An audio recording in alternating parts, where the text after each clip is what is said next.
The story begins on a dangerous, snake-infested island where four friends, Cynthia, Arbin, Davin, and Bamiyan, had come to catch snakes. These men actually catch and sell snakes to earn money, and they were on this island for the same purpose today. Upon arriving, they tied a chicken leg to a rope and put it inside a small tunnel. Their plan was to yank the rope and catch a massive anaconda if one came to eat the bait. After a while, as an animal grabbed the chicken inside the tunnel, Cynthia started pulling the rope. But with a slight pull, the rope broke. This confirmed Cynthia's suspicion. There was a huge snake inside that tunnel. Cynthia told his companions that he would go into the tunnel himself to catch the snake and that they should pull him out as soon as he signaled. Cynthia went inside the tunnel and saw a snake, which was quite large. He immediately caught it. But then Cynthia realized that the tunnel was much larger on the inside, and he sensed danger. He quickly asked his companions to pull him out. However, Arbin, a stout man among them, thought Cynthia was joking and that there was nothing inside the tunnel. Instead of pulling Cynthia out, he started teasing him by tickling his feet. But when Cynthia began to scream very loudly, his three companions started trying to pull him out. It was too late. A giant snake was approaching Cynthia inside the tunnel. It dragged Cynthia completely into the tunnel in an instant. Arbin tried to pull Cynthia out by reaching his hand into the tunnel, but a snake bit his hand. When his companions pulled Arbin out, a snake was attached to his hand, which they promptly killed. Hearing terrifying noises from inside the tunnel, they felt as though some massive monster was inside. To escape, they quickly fled.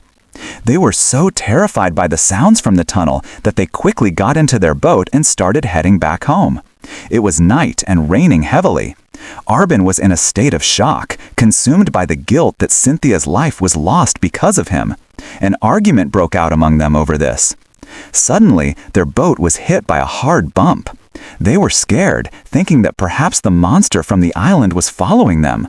Before they could understand anything, their boat was hit again. This time the impact was so strong that the boat began to rock violently. Even their friend Davin fell into the water. Seeing this, Bamiyan climbed onto the boat and quickly turned on a light.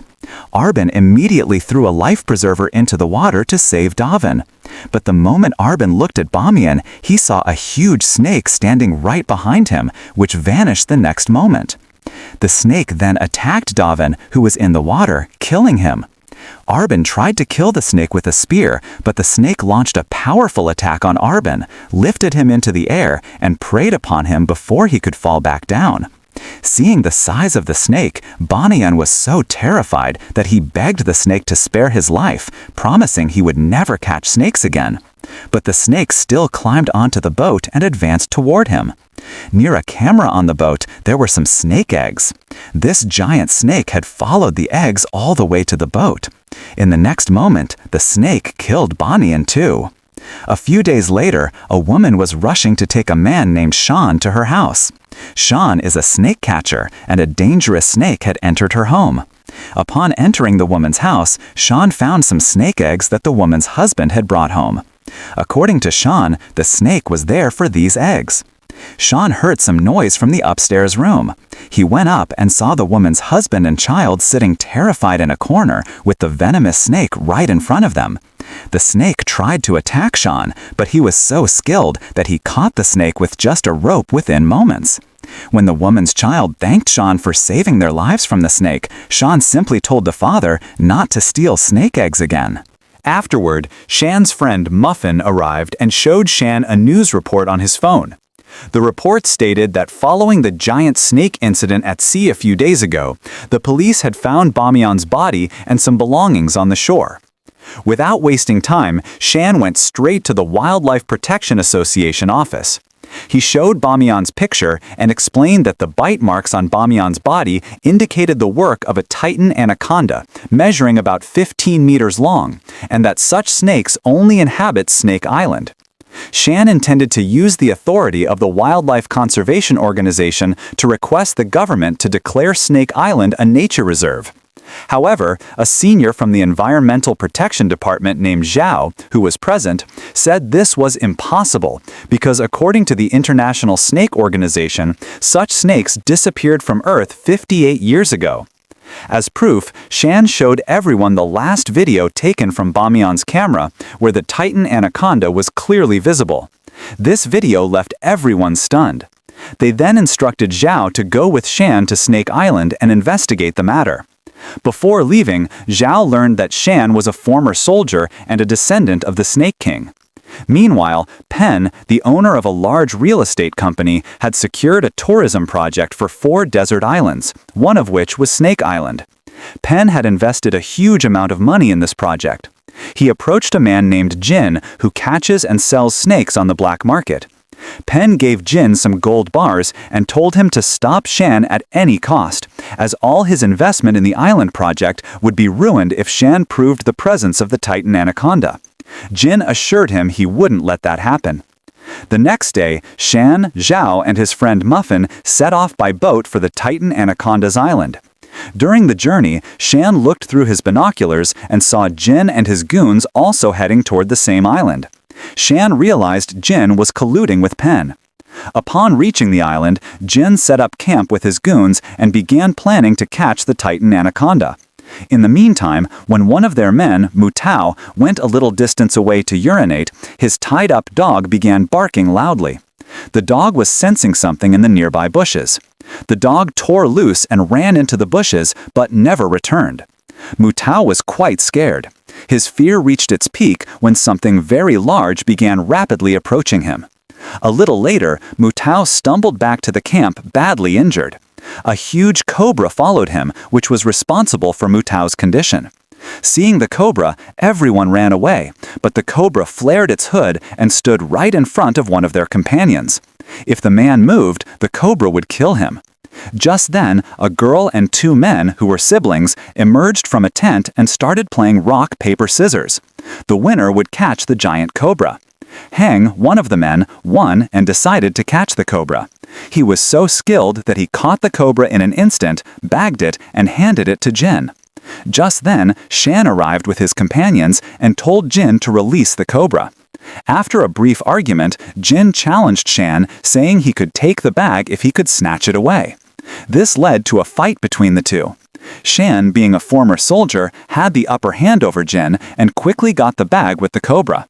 Seeing their boss lose, Jin's goons pointed weapons at Shan and his companions, but Jin let them go. Although Jin had lost the fight, his plan was now something else.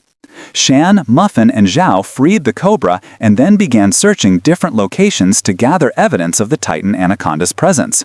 It got late and started raining. To escape the rain, Shan took Zhao and Muffin to a cottage built by his grandfather to spend the night.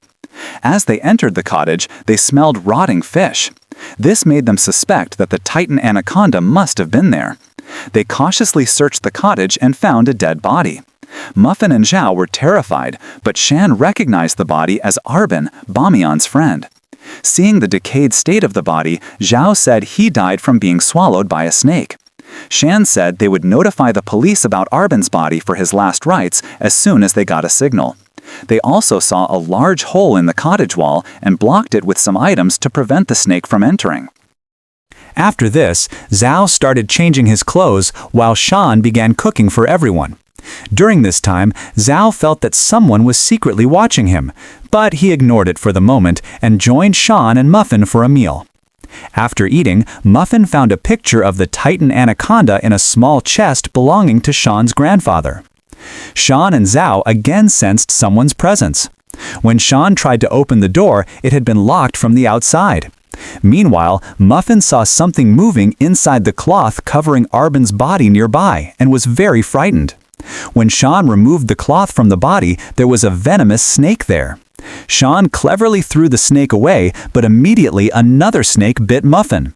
Shan used fire to drive the 2 snakes away and retrieved a snake venom antidote from his belongings to save Muffin's life. Before he could administer the antidote, one of Jin's men secretly gave Shan an injection, temporarily paralyzing him. The 2 venomous snakes began moving toward Shan and Muffin to bite them. In the meantime, one of Jin's men dragged Zhao out of the cottage. The man had ill intentions towards Zhao, but just before he could act, the Titan Anaconda arrived and made the man its meal. Zhao was freed from his clutches. Zhao rushed back inside and was worried seeing the poor condition of Shan and Muffin. Following Shan's instructions, he gave Muffin and Shan the antidote, saving their lives just in time. The next morning, they all set out again on their quest to find the Titan Anaconda. They found a snakeskin on a tree. This confirmed that the Titan Anaconda was on the island, but they needed more evidence. Just then, they found Yang lying nearby, in very bad shape. Shan quickly gave him an antidote, saving his life. Zhao noticed a fluid on Yang's body and realized that the Titan Anaconda was responsible for this and was soon to lay eggs. They carried Yang to Jin's camp. Everyone there believed Shan had harmed Yang. But Yang regained consciousness and told Jin that the Titan Anaconda, not these people, had done this. Hearing this, Jin offered Shan a lot of gold for saving his brother Yang's life. Shan hadn't saved Yang for money, so he returned the gold. Shan told Jin that if he wanted to thank him, he should release all the captured snakes and leave the island. Jin refused to accept this. After a lot of argument, Shan said that if he wanted to pay for saving his brother, he should give him a car. Jin agreed and gave him a car, and Shan and his companions drove away. While driving away, Zhao informed Shan and Muffin that he believed the Titan Anaconda had already laid eggs, and it would be very bad if the eggs fell into Jin's hands. Anaconda babies have a low chance of survival, so they should take the egg with them. He argued there was no better proof for people to believe in the Titan Anaconda's presence on the island. Shan told Zhao that he was a descendant of the Snake King family, and his purpose was to save the snakes. His grandfather used to say that the Titan Anaconda existed in the world, but he never believed him until he saw the Anaconda video after Bamiyan's death. He wanted the government to declare the island a nature reserve so people wouldn't lose their lives to the Titan Anaconda here. While they were talking, the Titan Anaconda crossed right in front of their car. They got out and started following it to take a video for proof. Suddenly, a car stopped in front of them, which contained Jin's goon, Colm, and his sister. They thought Shan had killed their brother and tried to attack Shan and Muffin. After a long fight, Shan knocked out Heng and Muffin knocked out the girl.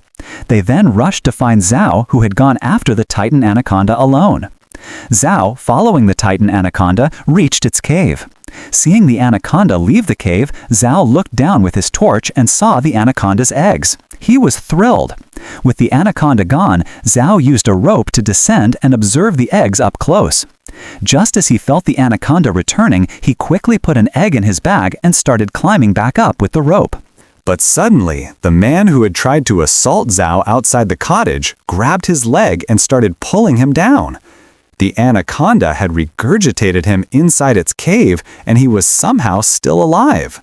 He told Zhao, "If I die, I'll take you with me." Zhao suddenly remembered that he had taken out some snake venom and kept it with him while searching for the Titan Anaconda. Zhao took the venom from his pocket and threw it into the man's eyes. The man writhed in agony, and Zhao climbed back up with the rope. The man, in his struggling, broke one of the anaconda's eggs and tried to get out by holding on to Zhao's rope. But at this moment, the anaconda returned to its cave and killed the man with its powerful constriction. Zhao was fleeing the cave and met Shan and Muffin on the road. The anaconda was also following Zhao. To escape, Shan and Muffin quickly put Zhao in their car and drove off. In the car, Shan asked Zhao if he had brought anything other than a DNA sample of the anaconda. Zhao lied, saying he hadn't brought anything else. But Shan knew the anaconda was pursuing Zhao because he must have brought something from there. When Shan asked Muffin to check Zhao's bag, they found the anaconda egg that Zhao had stolen from the cave. Shan argued that if the egg was not returned to the anaconda's cave, they would all die. But Zhao was determined to take the egg with him at all costs, so he held a knife to Muffin's throat and told Shan to drive. When the anaconda fell far behind them, Zhao got out of the car and walked away from Shan and Muffin. Before he could get away, Jin and his men surrounded Zhao. Their conversation made it clear that Zhao was actually working for someone just like Jin and had come to the island with Shan because he was contracted to get the Titan Anaconda's egg. Meanwhile, Jin's men caught Shan and Muffin and pulled them out of the car. Shan tried to explain to Jin that if the egg wasn't returned, none of them would survive. But Jin ignored him and tied up Shan, Muffin, and Zhao. Jin tied Muffin and Shan inside a container and poured a lot of blood over them, planning to use them as bait to lure the Titan Anaconda. Jin wanted to catch the terrifying snake. Soon, the Anaconda arrived, following the scent of the blood. Shan cleverly and courageously untied himself and Muffin. They could have escaped, but Jin, watching them on a CCTV camera outside, locked the container door from the outside. Shan and Muffin were trapped. Zhao, seeing all this, cunningly untied his hands and ran outside to save Shan and Muffin. Jin's goons chased him. Zhao somehow held a knife to Yong's throat and took him hostage. Getting an opportunity, he climbed onto the container where Shan and Muffin were trapped. Zhao quickly opened a small window on top of the container, through which Shan and Muffin barely escaped the Anaconda and began fighting Jin and his men. During this fight, Hang had the upper hand over Shan, but before he could kill him, the Anaconda made him its prey. Muffin was also being badly beaten in the fight.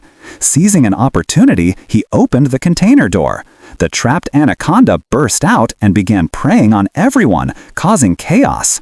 The Anaconda also made Jin's brother Yang its victim. Jin blamed Shan for this and went after him to kill him. Jin tried to kill Shan with a large wood-cutting blade, but Muffin once again saved Shan's life by tackling Jin. Meanwhile, Zhao quickly took the Anaconda egg and fled directly to the boat, preparing to leave the island. But before he could leave, Jin, who was pursuing him, also arrived and beat Zhao half to death. As Jin started the boat, Shan and Muffin also arrived. Seeing them, Jin held a knife to Zhao's throat and told them both to get off the boat. But Zhao bit Jin's hand and Jin stabbed him in the back with the knife. Just then, Shan threw a fire extinguisher at Jin and started fighting him again. Jin was about to kill Shan again, but Muffin saved his life once more. Shan then saw the Anaconda had followed the egg all the way to the boat. He decided to return the Anaconda egg to save all their lives. But in the meantime, Jin stood in front of the Anaconda with his knife, and the Anaconda killed him too. The snake then picked up its egg and left without harming Shan, Muffin, or Zhao. After all this, Zhao apologized to Shan for his foolishness and thanked him for saving his life. Everything was fine, but Zhao asked if they had any proof to make this island a nature reserve. Shan still had the photo of the Anaconda taken by his grandfather, but Shan believed that if something is to be preserved, it's best to hide it from everyone. For this reason, he threw the last piece of evidence into the sea. And with that, the story ends. Are you like this story? Please subscribe my channel for more.